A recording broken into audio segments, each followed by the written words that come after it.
History test series 2 में आप सभी का स्वागत।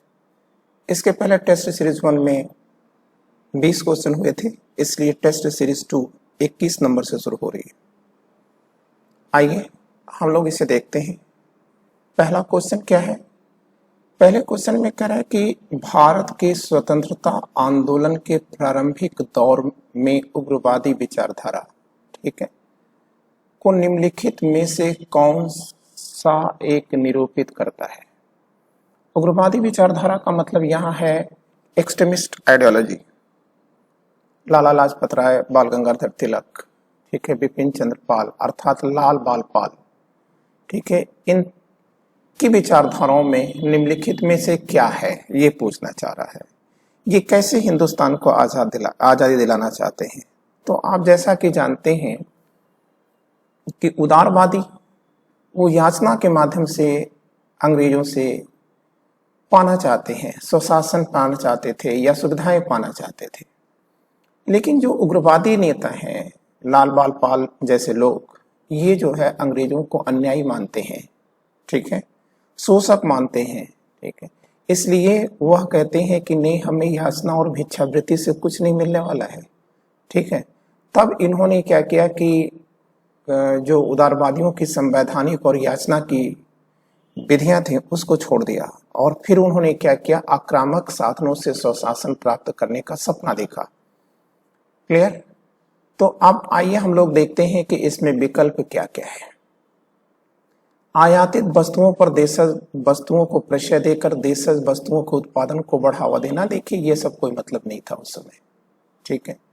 बी, संवैधानिक साधना एवं याचिकाओं के स्थान पर आक्रामक साधनों से स्वशासन प्राप्त करना, ठीक है, क्लियर। तो आप याद रखिएगा, वो स्वतंत्रता, उग्रवादी कभी स्वतंत्रता की बात नहीं करना चाहते थे, नहीं किया उन्होंने, कभी उन्होंने स्वतंत्र भारत की कल्पना नहीं किया, कभी अंग्रेज मुक्त भारत की कल्पना नहीं किया। वो तो केवल स्वशासन चाहते थे, होम रूल चाहते थे, ठीक है।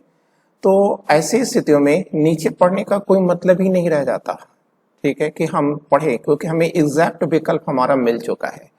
तो ऐसी स्थितियों में हमको क्या चाहिए कि हम देखें कि हमें क्या करना है, अगला हमारा पोर्शन क्या आ रहा है, तो क्या निशान लगेगा। वैसे हम पढ़ने को पढ़ दे रहे हैं, सी विकल्प है, तो सी विकल्प कह रहा है कि देश की आवश्यकता अनुसार राष्ट्रीय शिक्षा प्रदान करना, ठीक है, ऐसा नहीं है, ठीक है। राष्ट्रीय शिक्षा प्रदान करना यह उनकी मांग में था, ऐसा नहीं है, ठीक है, कि था नहीं, वो था। सैनिक विद्रोह द्वारा ब्रिटिश साम्राज्य के विरुद्ध, ये तो बिल्कुल नहीं था, ठीक है, ये तो बिल्कुल ही नहीं था। तो इसमें सबसे सटीक आंसर हमारा क्या आएगा? बी आएगा। और आइए हम लोग इस पर निशान लगा देते हैं। ये देखिए, बी हमने निशान लगा दिया, ठीक है। तो ये आपका आंसर सही हो गया। हमने आपसे कहा था कि एक क्वेश्चन को सॉल्व करने का मतलब है अनेक क्वेश्चन अपने आप कर लेना, ठीक है। तो आप याद रखिएगा। एक बात हम आपसे और चर्चा कर देते हैं कि देखिए, हमने उग्रवादी की बात किया है, ये देखिए उग्रवादी लिखा है, ठीक है, क्रांतिकारी नहीं लिखा है। उग्रवादी जो है कभी भी, ठीक है, हिंसा के रास्ते पर नहीं चलना चाहते थे, ये विचार से उग्रवादी है। जब हिंसा की आप बात कर देंगे, ठीक है, तलवार हाथ में लो और सिर धड़ को अलग कर दो, जब ये बात आप करने लगेंगे तो वो क्रांतिकारी हो जाएगा। लेकिन उग्रवादी जो है यह वैचारिक रूप से गर्म है, इसीलिए इनको गर्म दल का नेता भी कहा जाता है, परंतु ये कभी हिंसा की राजनीति में विश्वास नहीं करते, ठीक है। वो अलग की बात है कि उग्रवादियों के जो लिटरेचर हैं वो क्रांतिकारियों के लिए क्या बन रहे हैं, ठीक है, आप कह सकते हैं कि एक संजीवनी बन रहे हैं, एक पथ प्रदर्शक बन रहे हैं, ठीक है। और क्रांतिकारी पैदा ही क्यों हुए, ठीक है, जब उग्रवादियों और उदारवादियों के विरुद्ध जब अंग्रेजी दमन चला तो हमारा जो नौजवान वर्ग है वो उनसे संवेदना रखता था, और उन संवेदनाओं के कारण जो है उसने बदले की प्रतिक्रिया मतलब कार्रवाई शुरू किया, और वही बदले की कार्रवाई क्रांतिकारी घटनाएं हैं, ठीक है ना। तो आप अपने मन से ये तो निकाल ही दीजिएगा कि उग्रवादी कभी हिंसा की बात करते हैं, ठीक है। अब हम लोग अगला पोर्शन देखते हैं। 22 क्वेश्चन क्या है? 22 क्वेश्चन बहुत सीधा सा क्वेश्चन है, गदर पार्टी का नेता कौन था, ठीक है। तो सबसे पहली चीज आप याद रखिएगा, गदर पार्टी की जो स्थापना होती है वो संयुक्त राज्य अमेरिका के सैन फ्रांसिस्को शहर में होती है, और लाला हरदयाल, ठीक है, इसकी स्थापना करते हैं। ठीक है, क्लियर। अब ये जो अखबार है, गदर जो अखबार निकलता था, उस का जो संपादक था वो राम प्रसाद पेशावरी थे। ठीक है ना। तो यहाँ आपको फिलहाल याद रखना है कि गदर पार्टी का नेता कौन था। तो इसमें देखिए ये लाला हरदयाल लिखा हुआ है ना बच्चों, और ऐसी स्थितियों में आप लाला हरदयाल को टिक लगा दें। ठीक है, क्लियर। अब भगत सिंह पर ये चर्चा का समय नहीं रहा। ठीक है, अब हम लोग आगे चल रहे हैं। 23वां क्वेश्चन कह रहा है कि लॉर्ड माउंटबेटन वाइसराय के रूप में भारत आए थे। क्लियर। भारतीय उपमहाद्वीप को विभाजित करने की विशेष हिदायत के साथ। देखिए ऐसा कुछ नहीं था। ठीक है, जो डिस्ट्रक्टिव आइडियोलॉजी है वो ये सोचती है कि उनको ऐसा निर्देश दिया गया था, लेकिन ऐसा बिल्कुल नहीं था। ठीक है, यथासंभव भारत को संयुक्त रखने की विशेष हिदायत के साथ। जी हाँ, ठीक है, यही इसका एग्जैक्ट आंसर है। ठीक है, कि लॉर्ड माउंटबेटन, जो कि आप जानते हैं कि 15 अगस्त 1945 को बर्मा के जंगलों से बाहर निकले थे, और उसके बाद इनको गवर्नर जनरल बनाया गया था। लॉर्ड बावेल के स्थान पर इनको गवर्नर जनरल बनाया गया था जब उन्होंने इस्तीफा दे दिया बावेल सर ने। तो लॉर्ड माउंटबेटन सर जब यहाँ आए तो वो उनको कहा ही जाता है, ठीक है, बर्मी राजकुमार। ठीक है ना। तो ऐसी स्थितियों में इस बर्मी के राजकुमार ने, ठीक है, भारत को संयुक्त रखने की विशेष हिदायत के साथ इनकी नियुक्ति की गई थी कि आप भारत को डिवाइड ना होने दें। क्लियर। तो आपने ये भी चीज देख लिया, ये भी आपने जान लिया। तो ये देखिए सी विकल्प आप देख लें, वैसे कोई मतलब नहीं है पढ़ने का। ठीक है, अब हम लोग अगला पोर्शन देखते हैं 24 में नीचे दिए गए कूट का प्रयोग कर सही उत्तर का चयन करिए। सूची 1 और सूची 2 का मिलान है, मतलब ये दो सूचियां दी गई, आपको मिलान करना है। एक घटनाएं लिखी गई है, दूसरा परिणाम है। पहला कह रहा है मार्ले मिंटो सुधार। तो मार्ले मिंटो सुधार ये कब आया था? मार्ले मिंटो सुधार, देखो जो मार्ले मिंटो सुधार आया ये है 1908 में आया था। समझ गए आप? 1908 में आया, और इसी को संशोधित करके क्या लाया गया था? गवर्नमेंट ऑफ इंडिया एक्ट 1909 लाया गया था। ठीक है, और गवर्नमेंट ऑफ इंडिया एक्ट 1909 के द्वारा क्या गया था? सांप्रदायिकता या सांप्रदायिक निर्वाचन की पॉलिसी अपनाई गई थी। कम्युनल इलेक्टोरल प्रोसेस को अपनाया गया था। तो इसका मतलब ये ए का आप देखिए तो ए का आंसर हो जाएगा 3, ये मिल गया। अब देखिए साइमन कमीशन, ठीक है, नियुक्त तो 27 में हुआ, 28 में आया था, 2 बार भारत आया था, 30 में इसने अपनी रिपोर्ट सौंपी थी साइमन कमीशन ने, और इसी की रिपोर्ट पर ही 3 गोलमेज सम्मेलन हुए थे। तो साइमन कमीशन में अब ये आपका आंसर आ जाएगा कि जैसे ही साइमन आया था संपूर्ण देश में साइमन गो बैक का नारा लगा था। ठीक है, चौरी चौरा घटना।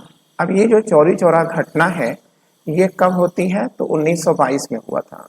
ठीक है ना, 4 फरवरी 1922 को होती है। तो अब ये चौरी चौरा के बारे में हमने फर्स्ट सीरीज में ही इसके बारे में काफी जानकारी आपको दे दी है। तो चौरी चौरा घटना का परिणाम क्या हुआ था कि असहयोग आंदोलन को वापस ले लिया गया था। ठीक है, और दांडी मार्च तो आप जानते हैं कि यह नमक के अवैध निर्माण, मतलब नमक का अवैध निर्माण करके नमक कानून को तोड़ा गया था। ठीक है ना, क्लियर। तो अब अगर आपको इसे मिलाना हो तो आप तो अब बड़े आसानी से मिला सकते हैं। ए का 3 हो जाएगा और बी का 1 हो जाएगा। ठीक है, ए का 3, बी का ये आ रहा है, ए का 3, बी का 1। अब सी चौरी चौरा घटना है तो इससे आंदोलन वापस लिया जा रहा है, तो सी का 2 हो गया। मतलब ये हमारा विकल्प जो है डी का ये सही है। ठीक है, वैसे जब ये व्याख्या की जा चुकी है तो इस पर ध्यान देने की जरूरत नहीं होती, क्योंकि कभी कभी होता क्या है कि टाइपिंग के अंतर्गत लोग गलती कर जाते हैं। ठीक है, अब हम लोग आगे चलते हैं। 25वां, ब्रिटिश सरकार और महात्मा गांधी के मध्य सन 1932 में हस्ताक्षरित पूना समझौता में प्रावधान क्या था? ठीक है। तो ये जो पूना समझौता आया, इसमें देखो बात एक ही थी कि हरिजनों के लिए जो अंग्रेज थे वो क्या करना चाह रहे थे, ठीक है, हरिजनों को हिंदुओं से अलग मान करके उन्हें पृथक निर्वाचन देना चाह रहे थे, ठीक है। तो गांधी जी इससे मर्माहत होंगे और उन्होंने यरौदा जेल में, ठीक है, ध्यान रखिएगा, ये पूना की यरौदा जेल में, ठीक है, आमरण अनशन शुरू कर दिया था, ठीक है। और उनका साथ दे रहे थे एक के रजा, मतलब गांधी जी अकेले नहीं आमरण अनशन कर रहे थे, उनके साथ रजा भी, ठीक है, आमरण अनशन कर रहे थे। और उसका परिणाम क्या हुआ कि एक समझौता हुआ था, ठीक है, गांधी और बी आर सर के बीच, बी आर अम्बेडकर सर के बीच एक समझौता हुआ था, लेकिन उस समझौते पर गांधी का हस्ताक्षर नहीं है, ठीक है। उस समझौते पर किसका हस्ताक्षर है? मदन मोहन मालवीय और बी आर अम्बेडकर का हस्ताक्षर है। और इस समझौते को, पूना समझौते को ही अवर्ण सवर्ण समझौता भी कहा जाता है, ठीक है। और अब ये देखिए इसका आंसर क्या आएगा, इसका आंसर देखिए आपका ये आ गया 25वां का डी आ गया, ठीक है। अब हम लोग आगे चल रहे 26वां देखते। इसमें देखिए दो लिस्ट दी गई हैं, सूची 2 सूची 1। कह रहा है कि सूचियों के नीचे दिए गए कोड का प्रयोग कर सही उत्तर का चयन करिए। सूची 1 कह रहा है सूरत विभाजन, ये कब हुआ? तो सूरत विभाजन तो ये बहुत प्रचलित चीज है, इसे आप सभी जानते ही हैं। सूरत विभाजन होता है 1907 में, ठीक है, तो ये 1907। और सांप्रदायिक अधिनिर्णय जो होता है, कम्युनल अवार्ड जो होता है, वो कब आता है? आप कहोगे कि सर यह 1932 में आता है, ठीक है। और सर्वदलीय सम्मेलन ये कब होता है? 1928 होता है। मतलब जब भारत सचिव ब्रेकन हीड ने भारतीयों को चुनौती दिया था कि आप साइमन कमीशन का विरोध क्यों कर रहे हैं, अगर आप इतने ही सक्षम हैं, आप भारतीय लोग इतने ही सक्षम हैं, तो भाई आप एक जो है यूनिवर्सली एक्सेप्टेड या सर्वमान्य जो है एक संविधान का ड्राफ्ट हमें बना के दे दीजिए, और तब हम जो है करेंगे क्या कि उसी ड्राफ्ट के अनुसार कॉन्स्टिट्यूशन फ्रेम करके उसे लागू कर देंगे, ठीक है। तो उसी का परिणाम क्या हुआ कि एक सर्वदलीय सम्मेलन हुआ था। सबसे पहले तो ये लखनऊ में बुलाया गया था, लेकिन इस पर जो फाइनली निर्णय लिया गया था वो मई, ठीक है, 1928 में लिया गया था बम्बई में, ठीक है। और वहीं पर मोतीलाल नेहरू रिपोर्ट बनाने के लिए, ठीक है, मोतीलाल नेहरू जी को चुना गया था। तो आप याद रखिएगा कि सर्वदलीय सम्मेलन ये 1928 में हो रहा है, जैसा कि आप देख रहे हैं, हमने कहा लखनऊ से शुरू होता है और बम्बई में जा करके ये कंप्लीट कर जाता है। कितने दल थे उसके अंदर? 29 थे, ठीक है। आप एक एक पॉइंट को आप याद रखिएगा, एक क्वेश्चन आप नहीं कर रहे हैं, इस एक क्वेश्चन के साथ कम से कम आप 5 से 7 क्वेश्चन कर रहे हैं, प्लीज आप इसको ध्यान रखिएगा। ये पूर्ण स्वराज का संकल्प, ये पूर्ण स्वराज का संकल्प कब आ रहा है? पूर्ण स्वराज का संकल्प आता है 1929 में आता है, नहीं 1900 पूर्ण स्वराज का संकल्प, हाँ जी, ये 1929 में आता है, लाहौर अधिवेशन में आता है, ठीक है। तो अब आप इसे मिला लीजिएगा, ठीक है। और आप मिलाने का कोई औचित्य नहीं रह गया जब हमने इसकी पूरी व्याख्या कर दी है। अब हम लोग आगे चल रहे, अगला है 27। सूची 1 को सूची 2 के साथ सुमेलित करिए और सूचियों के नीचे दिए गए कोड का प्रयोग करते हुए सही उत्तर का चयन कीजिए। चिटगांव शस्त्रागार हमला, ठीक है, ये किसके नेतृत्व में हुआ था? तो आप कहोगे कि सर यह जो है यह सूर्यसेन के नेतृत्व में हुआ था। सूर्यसेन या मास्टर दा के नेतृत्व में हुआ था। काकोरी षड्यंत्र का हीरो कौन था? ये थे राम प्रसाद बिस्मिल सर, ठीक है, राम प्रसाद बिस्मिल, ठीक है। लाहौर षड्यंत्र से कौन जुटा है? जतिन दास। सबसे ज्यादा भूख हड़ताल किसकी है? जतिन दास की है, ठीक है। गदर पार्टी से कौन जुड़ा हुआ है? तो आप कहोगे कि सर लाला हरदयाल जुड़े हुए हैं, ठीक है। और ये आपका हो गया। अब देखिए जो वासुदेव फड़के हैं, 1857 के बाद अंग्रेजों ने ये सोचा था कि जो क्रांतिकारी घटनाएं हैं वो रुक जाएंगी, लेकिन ऐसा नहीं हुआ। महाराष्ट्र के इस हीरो ने, बस वासुदेव फड़के ने जो है वो आंदोलन, मतलब क्रांति की चिराग जलाए रखी। लेकिन ये है कि हैदराबाद के किंगशिप द्वारा या राजा के द्वारा, ठीक है, विश्वासघात करके वासुदेव फड़के को, ठीक है, गिरफ्तार करा दिया गया था, ठीक है। तो अब हमने ये भी कर दिया। अब हम लोग आगे चलते हैं 28 की तरफ। करा है कि the anarchical and revolutionary crime act 1919 को सामान्य बोलचाल की भाषा में क्या कहा जाता है? तो आप कहेंगे कि सर उसे रॉलेट एक्ट कहा जाता है। ठीक है, ये देखिए लिखा है रॉलेट एक्ट। ये रॉलेट एक्ट दिसंबर 1917 में नियुक्त हुआ था, 1918 में इसने कार्य किया था और मार्च 1919 में रॉलेट एक्ट को लागू किया गया था। रॉलेट एक्ट बनाने के पीछे क्या था कि जो क्रांतिकारी घटनाएं हो रही हैं, ठीक है, उसी को, ठीक है, रोकना। जो एनार्किकल मतलब अराजकता फैली हुई है क्रांतिकारी घटनाओं के कारण, उसी को रोकने के लिए, ठीक है, किसने? चेम्सफोर्ड सर ने, वाइसराय चेम्सफोर्ड ने, ठीक है, एक कमीशन नियुक्त किया था और उस कमीशन की रिपोर्ट पर ही यह लाया गया था, मतलब ये बना था। ठीक है, तो इसलिए उसका नाम रॉलेट एक्ट भी है। ठीक है, अब हम लोग 29 की तरफ चल रहे हैं। तो 29 क्वेश्चन कह रहा है 1930-32 की अवधि में भारत और ब्रिटेन के राजनेताओं की लंदन में हुई बैठकों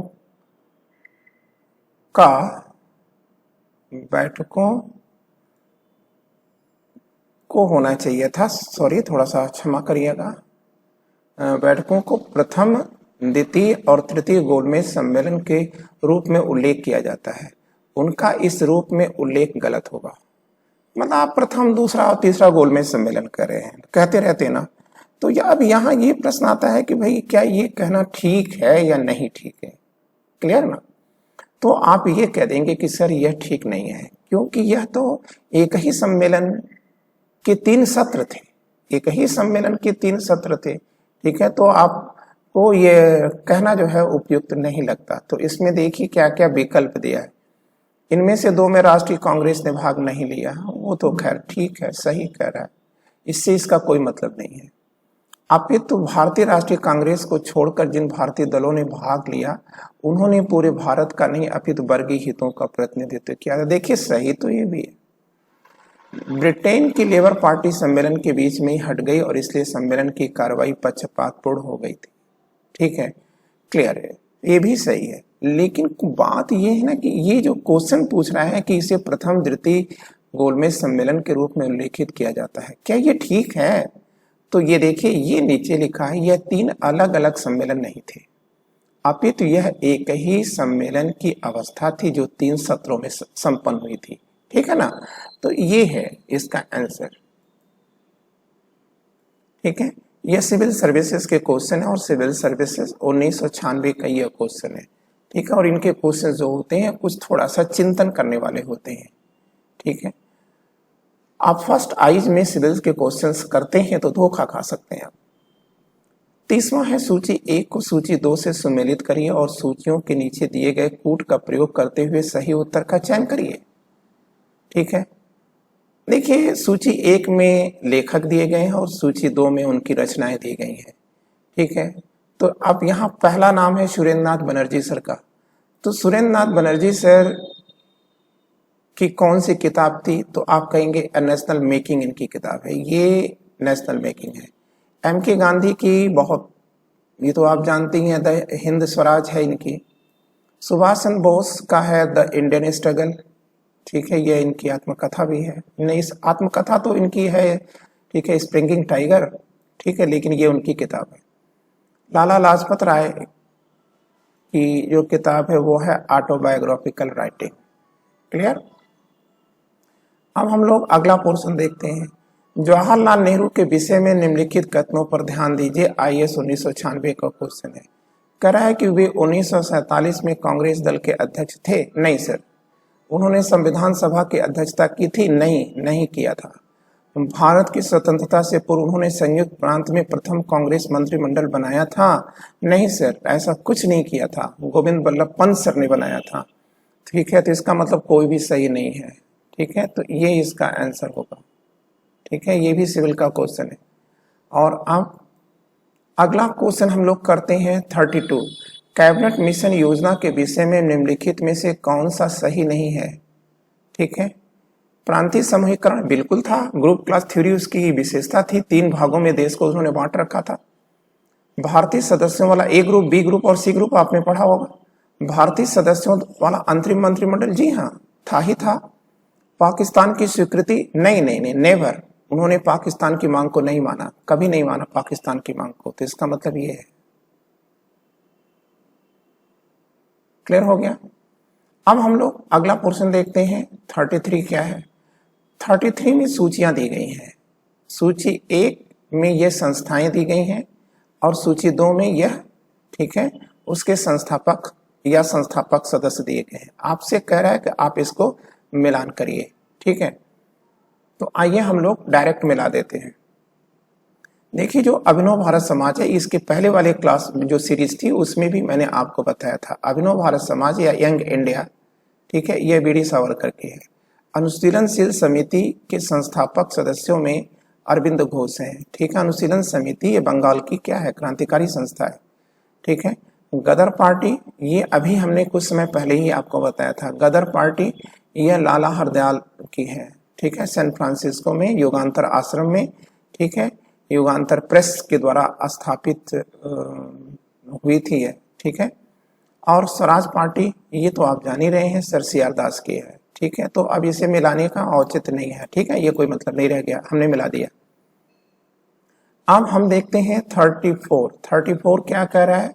34 कह रहा है कि 2 सूचियां दी गई हैं, सूची 1, सूची 2। सूची 1 क्या है, ये डेट दी गई है, और सूची 2 में जो है यह क्या घटना हुई वो बताया गया है। तो देखिए, कह रहा है कि 1883, इसके सामने लिखा है कि व्हाइट हॉल से सांप्रदायिक पंचायत की घोषणा हुई। नहीं, ठीक है, ये कहां से हुई थी? तो आप कहोगे कि सर ये तो होती है 1932 में, व्हाइट हॉल से, ठीक है, व्हाइट हॉल से 1932 में व्हाइट हॉल से हो रही है, ठीक है। और दूसरी चीज, ये 1883 में क्या होता है, ठीक है, तो आप कहोगे कि सर कलकत्ता में राष्ट्रीय सम्मेलन का आयोजन होता है, यहां से होता है सर ये। और 1906 में क्या होता है? आप कहोगे कि सर ढाका में मुस्लिम लीग की स्थापना होती है, ठीक है। और 1927 में क्या होता है? अखिल भारतीय देसी राज्य, ठीक है, all India princely state council की स्थापना होती है, ठीक है। तो ये भी हमने कर दिया है, ठीक है। अब आइए 35 कहते हैं कि नीचे ध्यान दीजिए, असहयोग आंदोलन के फलस्वरूप क्या प्रभाव आया? कांग्रेस सर्वप्रथम जन आंदोलन बनी, हिंदू मुस्लिम एकता में वृद्धि हुई, जनता के मन से ब्रिटिश शक्ति का भय हट गया, ठीक है। कांग्रेस सर्वप्रथम जन आंदोलन की पार्टी बनी, ये तो सही बात है। हिंदू मुस्लिम एकता में वृद्धि हुई, जी हाँ, बहुत बड़ी वृद्धि हुई थी, ठीक है। और इसी समय, ठीक है, चौधरी इकबाल ने सारे जहां से अच्छा हिंदुस्तान हमारा जैसे गीत को भी लिखा था। जनता के मन से ब्रिटिश शक्ति का भय हट गया था, धीरे धीरे हट रहा था, कम तो हो ही रहा था, ठीक है। और ब्रिटेन की सरकार भारतीयों को राजनीतिक रियायतें देने को राजी हुई थी, जी हाँ। Alexander Moody man committee, Simon commission, ठीक है, भारतीयों को उत्तरदायी शासन का ये सब जो कॉन्सेप्ट आना शुरू हो गया, वो यहाँ से आना शुरू हो जाता है, ठीक है ना।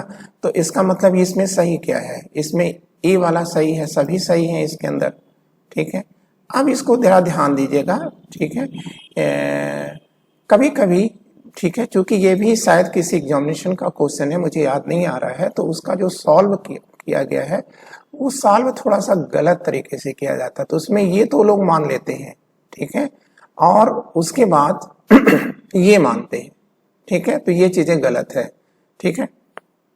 अब हम लोग 36 क्वेश्चन देखते हैं। 36 क्वेश्चन क्या कह रहा है? भारत की स्वतंत्रता प्राप्ति के बाद किसने सुझाव दिया था कि भारतीय राष्ट्रीय कांग्रेस को समाप्त कर दिया जाए? बच्चों, इसमें कोई व्याख्या की जरूरत नहीं है, ठीक है। ये IAS 1996 का क्वेश्चन है, अगर आप जानते हैं तो ठीक है, नहीं जानते हैं तो जाएगा, ठीक है। तो ऐसी स्थितियों में आपको याद रखना चाहिए कि महात्मा गांधी ने कहा था कि कांग्रेस की स्थापना किस लिए हुई थी, ठीक है, हिंदुस्तान की आजादी के लिए हुई थी ना, तो आजादी मिल गई, ठीक है।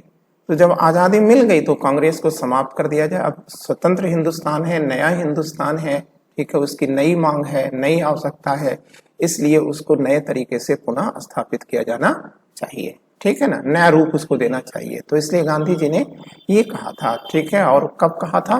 तो आप कहोगे कि सर 1947 में कह दिया था, आजादी के तुरंत बाद ही कह दिया था। अगर हम चलें अगला क्वेश्चन देखें, तो अगला क्वेश्चन हमारा है 37। निम्नलिखित घटनाओं का सही कार्यक्रम नहीं होता, कालक्रम होता है, ठीक है ना। क्लियर, इसको काट देते हैं और यहाँ लिख देते हैं कालक्रम, ठीक है। यहाँ हम कर देते हैं काल, ठीक है, क्रम, ठीक है, कालक्रम। तो कालक्रम क्या है? तो लखनऊ समझौता, ये आप लिखते चले जाएं, जब भी ऐसे क्वेश्चन करें तो आप उसके सामने लिखते चले जाएं, ठीक है, नहीं तो वो कंफ्यूजन होता है। तो देखिए, जो लखनऊ समझौता होता कब होता है? वह होता है 1916 में। द्वैत शासन का प्रवर्तन कब होता है? तो आप कहोगे कि सर देखो, जो द्वैत शासन आता है वह प्रवर्तन की बात कर रहा है, यह तो 1921 में होता है। रॉलेट एक्ट कब आता है? तो आप कहोगे कि सर ये 1919 में लागू हो जाता है। बंगभंग कब होता है? 1905 में होता है। तो अब तो आप मिला लेंगे, आप आसानी से मिला लेंगे। इसका मतलब ये 1905 पहले रहेगा, 1916 रहेगा दूसरे स्थान पर, मतलब 4 1 और फिर 3, फिर उसके बाद 2। तो 4 1 3 2। अब ये देखिए, इसमें विकल्प आप देख लेंगे, ठीक है, हम देख के लगा देते हैं। वैसे 4, फिर उसके बाद 1 आ रहा है, फिर उसके बाद 3 आ रहा है, तो 4 1 3 2 ये आएगा, ठीक है। वैसे भी कर दिया है, इसको देखने की कोई जरूरत ही नहीं। अब आइए आगे। 38, ब्रिटेन की सरकार ने महात्मा गांधी को जो उपाधि दी थी और जिसे उन्होंने असहयोग आंदोलन में वापस कर दिया था वह थी, ठीक है, कैसर ये हिंद की उपाधि को उन्होंने वापस कर दिया था, कैसर ये हिंद, ठीक है। कैसर ये हिंद एक रोमन उपाधि है, ठीक है। इसे अगर हम अंग्रेजी में लिखें, ठीक है, तो आप अंग्रेजी में भी कैसर लिख सकते हैं, लेकिन इसको शुद्ध जो रूप होता है वो क्या होता है? सीजर होता है।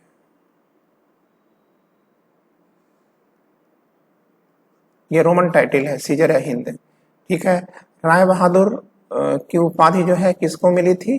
तो आप कहोगे कि सर ये जमुनालाल बजाज को मिली थी। और राइट ऑनरेबल की उपाधि यह गुरुदेव रविन्द्रनाथ टैगोर को मिली थी, ठीक है। अब आगे चलिए।